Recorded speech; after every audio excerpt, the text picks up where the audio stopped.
I don't think there's ever been a player like Giannis on any level. Down the lane to the rim and throws it down. Oh, blocked by Antetokounmpo. He's almost unstoppable. We're one of the best teams in the league because of Giannis.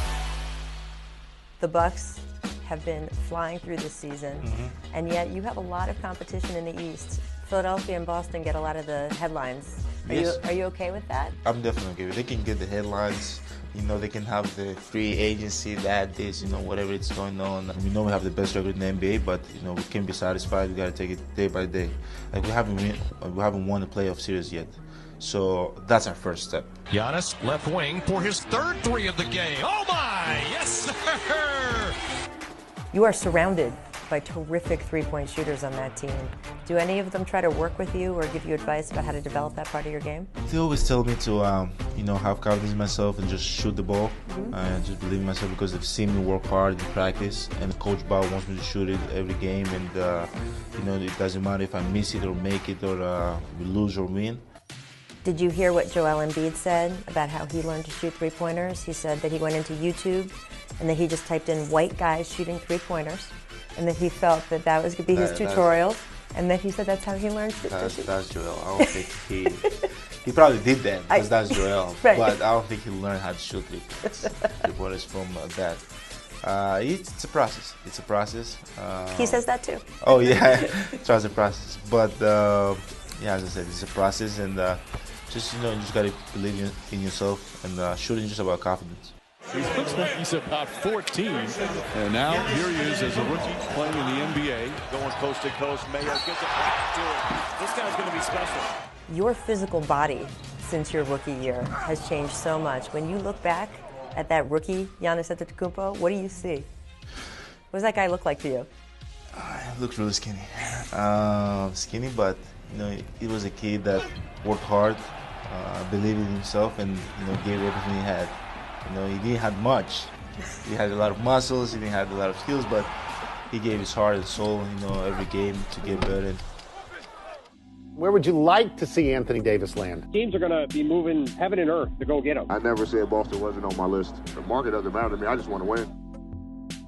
There have been a lot of headlines and storylines all through the NBA this season. What have you learned from watching the Anthony Davis situation? Because eventually you'll have your own free agency talk around you and all of that stuff. If I was Anthony Davis and I was in his position, one thing I would probably do, not talk about free agents. I'll focus in just playing basketball.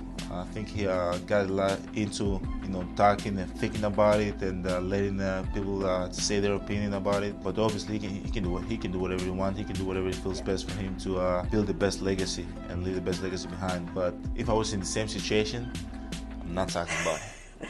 I'll take a note for whenever it comes up for you. You did have such a different path to the NBA than so many other players. How do you think all of those different worries and concerns that you had as a kid growing up, how did that affect who you are now?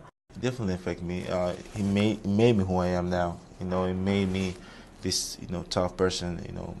It gave me my work ethic, my discipline, and that's why I feel pressure because like we actually had problems and issues like that we couldn't provide ourselves with food, and they're telling me about if I feel pressured and stuff, being in the NBA and leading the team, I just work hard, have fun and try to be the same person that I was when I was a kid.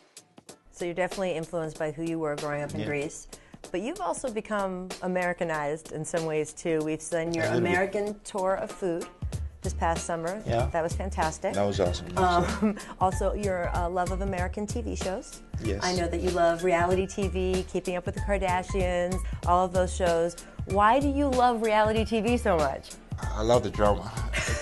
That's my, how you guys call it over here, guilty pleasure. Yeah. That's what you guys say. My girlfriend made me watch the shows, so I've been watching the show. I love it actually. After games that relaxes me a lot. Should we expect a Giannis Antetokounmpo reality TV show? No, that's never gonna happen. I feel like he's the most valuable player in our league and has changed things in Milwaukee, and he sets the tone for our entire organization. I do want you to talk about MVP because your coach has made a very strong case for why you should win the MVP this year. Can you give me the case why you should win MVP? I should win MVP because probably I don't care. I just care about winning. That's what I care about. That's not a very good campaign speech. It doesn't matter. I just care about winning. I know if we keep winning and we keep playing good basketball, it's going to take care of itself.